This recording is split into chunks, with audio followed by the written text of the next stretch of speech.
الرحمن الرحیم۔ ڈیئر سامعین، السلام علیکم ورحمۃ اللہ وبرکاتہ۔ آج ہمارا سیشن ہے اجتماعی قربانی یعنی کولیکٹیو قربانی کے احکام و مسائل کہ اگر ہم کولیکٹیو قربانی کے اندر پارٹیسپیٹ کر رہے ہیں تو اس کے وقت ہمیں کن امور کا خیال رکھنا چاہیے، اور اسی طرح کیسے شرکاء ہونے چاہیے، اور کن امور کے خیال نہ رکھنے کی وجہ سے ہماری قربانی ضائع ہو سکتی ہے۔ تو اس وجہ سے آج ہم ڈسکس کریں گے کولیکٹیو قربانی کے مسائل کے حوالے سے۔ تو ڈیئر سامعین، اگر آپ کسی بھی جگہ حصہ لے رہے ہیں تو سب سے پہلے یہ کوشش کرنی چاہیے کہ اگر آپ کسی کمرشل ادارے کے اندر حصہ لے رہے ہیں اور کمرشل ادارے کے تھرو اجتماعی قربانی کروا رہے ہیں، تو اس وقت آپ یہ چیک کریں کہ وہ کمرشل ادارہ کسی مستند علماء کرام مفتیان اعظام کی نگرانی کے اندر کام کر رہا ہو، یا کم از کم ان کے پاس کوئی شریعت سرٹیفکیٹ ہونا چاہیے کہ جس کی وجہ سے پتہ چلے کہ وہ مستند علماء کرام کی زیر نگرانی یہ قربانی کا عمل سر انجام دے رہا ہے، کیونکہ قربانی ایک عبادت ہے اور یہ اہم ترین عبادت ہے، اور یہ تھوڑی سی غفلت کی وجہ سے ضائع ہو سکتی ہے۔ اس لیے ہم بلا جھجک باقاعدہ طور پر ہم جس بھی ادارے کے تھرو کر رہے ہیں وہاں پر ہم اس چیز کا مطالبہ کریں، اور اگر ہم کسی کمرشل ادارے کے تھرو نہیں کروا رہے، کسی مدرسے کے تھرو کروا رہے ہیں یا خود آپس میں کر رہے ہیں، تو اس وقت ان چیزوں کی جانچ پڑتال کرنی چاہیے کہ آپ کے ساتھ جو 7 حصے جو ہیں وہ کون کون سے ہیں، کون سے شرکاء ہیں، تو ان شرکاء کی جانچ پڑتال کریں، تو دیکھیں کہ کون کون سے شرکاء پارٹیسپیٹ کر رہے ہیں، ان کی صفات کون سی ہونی چاہیے۔ آج ہم اسی کو ڈسکس کریں گے کہ جس جگہ بھی شرکت کر رہے ہیں وہاں اس بات کا خیال رکھو کہ تمام شرکاء صحیح العقیدہ مسلمان ہوں۔ ظاہری طور پہ ہمیں یہ نظر آ رہا ہوتا ہے کہ وہ ٹھیک ہے، مسلمان پاکستان ملک ہے، پاکستان ملک کے اندر ہمیں اس بات کی بدگمانی تو نہیں کرنی چاہیے، لیکن بعض لوگ ایسے ہوتے ہیں جو الحادی افکار کے حامل لوگ ہوتے ہیں اور ملحدانہ سوچ رکھتے ہیں، ملحدانہ عقائد رکھتے ہیں، تو ان کی وجہ سے وہ دائرہ اسلام سے تو نکل رہے ہوتے ہیں۔ تو اس لیے ہمیں کوشش کرنی چاہیے کہ تمام شرکاء کیا ہوں، صحیح العقیدہ مسلمان ہوں، اور کسی شریک کا حصہ 7ویں حصے سے کم نہ ہو۔ مطلب یہ ہے کہ 7 حصے ایک جانور کے اندر کم از کم کی کوئی حد نہیں ہے، ایک حصہ ایک آدمی پورا جانور کر سکتا ہے، اور زیادہ سے زیادہ جو حصے ہو سکتے ہیں وہ 7 ہو سکتے ہیں۔ تو اگر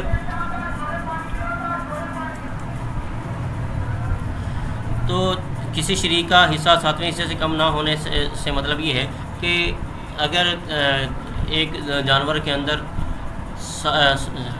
6 لوگ تو بک ہو چکے تھے، 7ویں حصے کے لیے لوگ نہیں آ رہے تھے، تو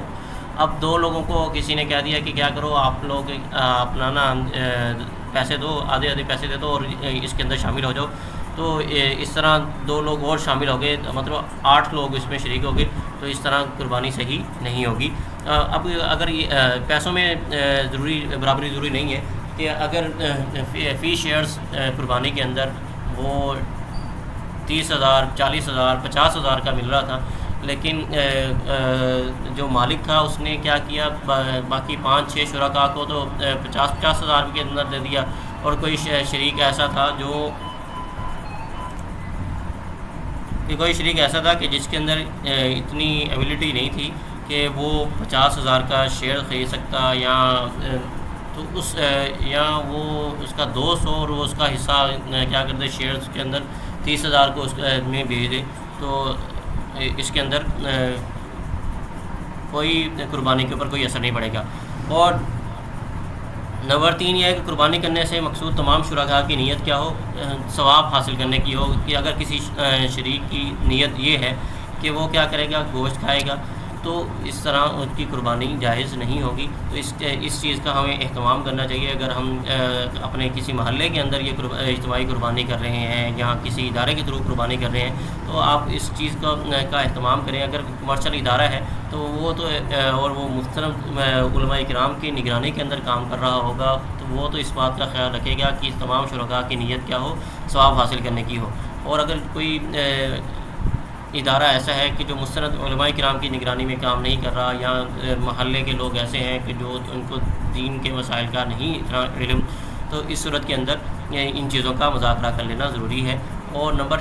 4 یہ ہے کہ حرام آمدنی والے افراد کو قربانی کے اندر نہ شریک کیا جائے، کیونکہ اگر حرام آمدنی والا قربانی کے اندر شریک ہوگا تو اس کی وجہ سے باقی لوگوں کی قربانی کیا ہو جائے گی، ضائع ہو جائے گی۔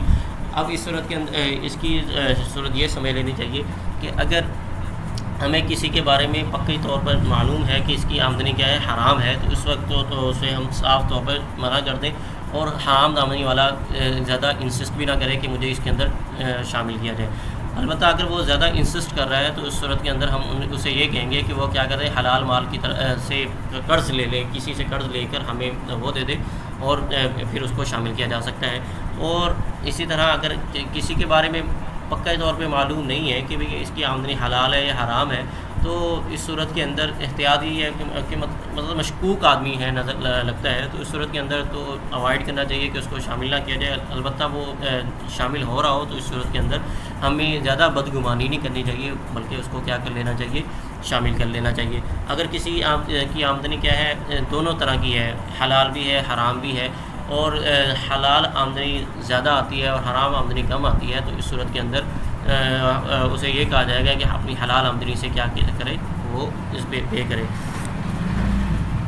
اور نمبر 5 یہ ہے کہ نفلی قربانی کرنے والے کو بڑے جانور کے اندر شریک کیا جا سکتا ہے، کہ کوئی آدمی اپنی طور پہ نفلی قربانی کر رہا ہے یا اس کے اوپر واجب نہیں تھی اور وہ ویسے شامل ہو رہا ہے، تو اس طرح شامل کرنا جائز ہے۔ اور اس طرح کوئی آدمی ایسا ہے کہ جو اپنے مرحوم والدین کی طرف سے قربانی کر رہا ہے یا مرحوم رشتہ داروں کی طرف سے قربانی کر رہا ہے، جناب نبی کریم حضور اقدس صلی اللہ علیہ وسلم کی نیت سے قربانی کر رہا ہے، تو اس طرح کے لوگوں کو شریک کیا جا سکتا ہے۔ اور اس طرح ولیمے اور عقیقے کی نیت سے شامل ہونے والے جانور لوگوں کو بھی بڑے جانور کے اندر شریک کیا جا سکتا ہے۔ یہ تو تھی کہ شرکاء کیسے ہونے چاہیے۔ اب بڑے جانور میں کتنے حصے ہو سکتے ہیں اور کتنے حصے نہیں ہو سکتے، اس بارے میں بہت سارے لوگوں کو اس کے بارے میں علم نہیں ہے، تو آج ہم ڈسکس کرتے ہیں۔ بڑے جانور یعنی گائے، بیل، بھینس، بھینسا، اونٹ، اونٹنی وغیرہ، یہ جتنے بھی بڑے جانور ہیں ان کے اندر زیادہ سے زیادہ 7 حصے ہو سکتے ہیں، 1 سے لے کر 7 حصے ہو سکتے ہیں۔ اگر کوئی شخص اپنی اکیلا کرنا چاہے تو وہ بھی کر سکتا ہے، 7 کے 7 حصے کر سکتا ہے، اور اسی طرح 2 مل کے کرنا چاہے کہ بھائی 3.5 تم رکھ لینا، 3.5 میری طرف سے ہو جائیں گے، تو اس طرح بھی جائز ہے۔ اور یہ تو ہو گیا شیئرز رکھنے کا معاملہ۔ اب آگے جب قربانی ہوگی، قربانی کرنے کے بعد گوشت کی تقسیم کے بارے میں، کہ بڑے جانور میں شریک جو شرکاء ہیں وہ اندازے سے گوشت تقسیم کرنا ان کے لیے بالکل بھی جائز نہیں ہے، بلکہ ان کے لیے تمام حصوں میں تول کر برابر گوشت کا تقسیم کرنا کیا ہے، ضروری ہے۔ البتہ 3 صورتیں ایسی ہیں کہ جہاں پر اندازے سے تقسیم جائز ہے، کہ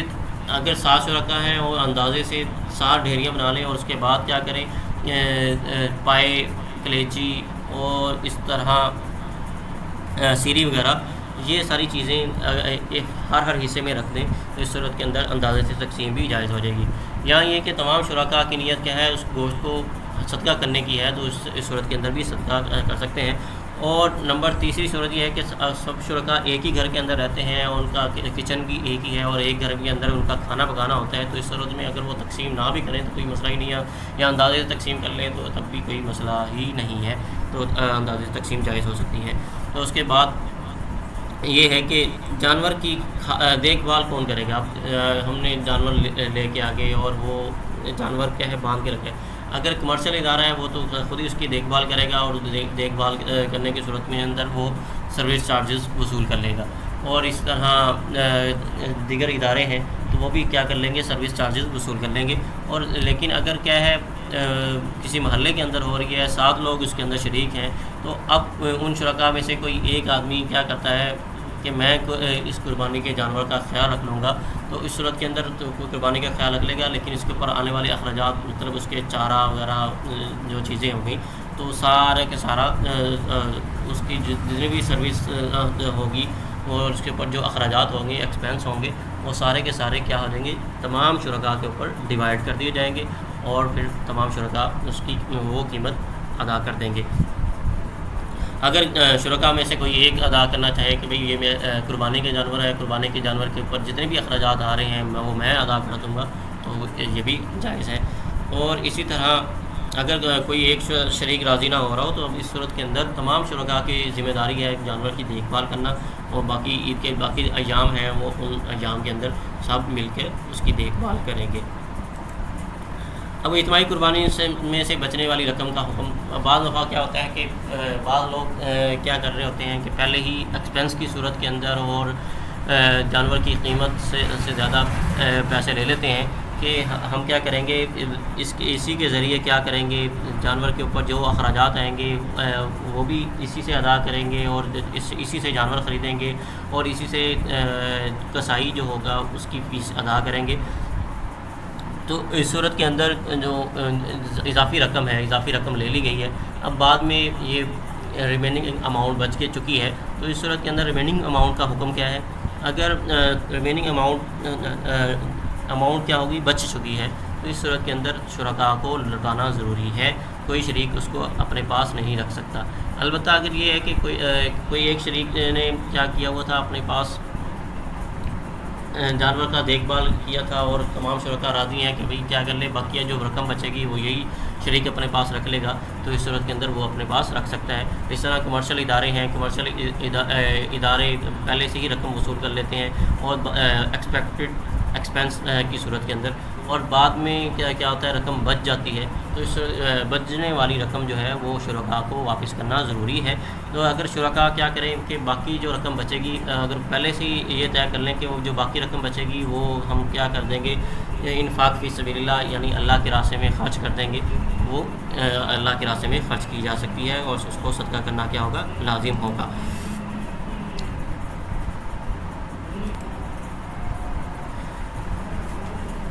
اب یہ بات یہ ہوتی ہے کہ بعض شرکاء جو ہیں وہ بیرون ملک میں اندر رہ رہے ہوتے ہیں، یا اور اس طرح کوئی سعودیہ کے اندر ہے، کوئی امریکہ کے اندر ہے، اور قربانی وہ اپنی پاکستان کے اندر کروا رہے ہوتے ہیں، تو اس صورت کے اندر ان کے لیے ضروری مسائل کیا ہے؟ تو اس کے لیے ضروری یہ ہے کہ جس وہ ملک کے اندر وہ شریک رہ رہا ہے تو وہاں پر اور پاکستان کے اندر عید کا ہونا ضروری ہے۔ اگر وہاں پر سعودیہ کے اندر ایک دن پہلے عید ہے اور پاکستان کے اندر ایک دن بعد میں عید ہے، تو اس کی وجہ سے ایک دن پہلے ہم قربانی نہیں کر سکتے، بلکہ کیا کیا جائے گا کہ عید کے دوسرے دن پاکستان کے اندر عید کا پہلا دن ہوگا اور سعودیہ کے اندر عید کا دوسرا دن ہوگا، تو اس صورت کے اندر پاکستان کے اندر اس کی قربانی کی جا سکتی ہے۔ اور اگر کیا ہے، قربانی ایک ہی دن کے اندر آ رہی ہے، جیسے سعودیہ کے اندر بھی اسی دن ہی عید ہے اور پاکستان کے اندر بھی اسی دن ہی عید ہے، تو اور جبکہ سعودیہ کا ٹائم جو ہے 2 گھنٹے پیچھے ہے اور پاکستان کا ٹائم کیا ہے، آگے ہے، تو اس صورت کے اندر یہ ہے کہ اگر سعودیہ کے اندر صبح صادق ہو جائے، یعنی فجر کی نماز کا ٹائم داخل ہو جائے، اور پاکستان کے اندر 2 گھنٹے آگے ہے، تو جبکہ ہمارے ہاں پاکستان کے اندر بہت سارے لوگ کیا کر چکے ہوتے ہیں، عید ادا کر چکے ہوتے ہیں، قربانی کا اہتمام کر رہے ہوتے ہیں، تو اس صورت کے اندر اگر وہاں پر صبح صادق ہو گئی ہے اور یہاں پر لوگوں نے کیا کر لیا عید کی نماز ادا کر لی اور پھر قربانی کر رہے ہیں، تو اس صورت کے اندر قربانی کر لینا جائز ہے۔ وہاں پر عید کی نماز کا ہونا ضروری نہیں ہے کہ اگر شریک کی ہاں عید ہوگی تو پھر ہی ہم یہاں پر قربانی کریں گے، اس طرح بہت سارے مسائل کھڑے ہو جائیں گے، تو اس طرح ضروری نہیں ہے، بلکہ پاکستان کے اندر جہاں قربانی کی جا رہی ہے وہاں پر عید کا ہو جانا ضروری ہے، یعنی عید کی نماز کا ہو جانا ضروری ہے۔ البتہ یہ ہے کہ دونوں جگہ عید کے ایام ہونا ضروری ہے، اگر کسی ایک جگہ عید کے ایام نہیں ہے تو وہاں پر قربانی کرنا جائز نہیں ہوگا۔ اور اس کے بعد ہے جی، جانور کو ذبح کرتے وقت شرکاء کی طرف سے نیت کرنا کے بارے میں مسئلہ یہ ہے کہ بعض دفعہ کیا ہوتا ہے کہ ہم بکنگ کر رہے ہوتے ہیں اور بکنگ رجسٹر پر کی جا رہی ہوتی ہے، مینولی طور پر یا آن لائن بکنگ کی جا رہی ہوتی ہے، اور ہمیں یہ معلوم ہوتا ہے کہ اس جانور کے اندر یہ 7 شیئرز ان شرکاء کے ہیں اور باقی جو 7 شیئرز ہیں ان شرکاء کے اندر ہیں، تو اب صرف اور صرف رجسٹرڈ میں لکھ لینا کافی نہیں ہے، بلکہ جانور کی قربانی کرتے وقت، ذبح کرتے وقت ان شرکاء کی نیت کر لینا ضروری ہے کہ یہ جو 1 نمبر جانور ہے، 2 نمبر جانور ہے یا 3 نمبر جانور ہے، یہ فلاں 7 شرکاء کی طرف سے کیا جا رہا ہے۔ اب اس صورت کے اندر نام لینا ضروری نہیں ہے، بلکہ یہ ہے کہ نیت کر لینا ضروری ہے کہ ان 7 شرکاء کی طرف سے یہ جانور ذبح کیا جا رہا ہے۔ تو یہ کلیکٹیو قربانی کے مسائل تھے۔ تو ان مسائل کا ہمیں خیال رکھنا چاہیے اور ان مسائل کے دیکھتے ہوئے ہمیں قربانی کرنی چاہیے۔ تو یہ بہت اہم مسائل ہیں۔ اب ان مسائل کے اندر تھوڑی بہت کمی کی وجہ سے ہماری قربانی ضائع ہو سکتی ہے، تو اس لیے شرکاء کی طرف سے جو جانور جس بھی 7 شرکاء کے لیے نومینیٹ کر دیا گیا ہے، اس جانور کو انہی کی طرف سے کرنا لازم ہے۔ بعض دفعہ کیا ہوتا ہے کہ ہم پہلے نمبر پہ جب بکنگ کر رہے ہوتے ہیں تو ایک اچھا جانور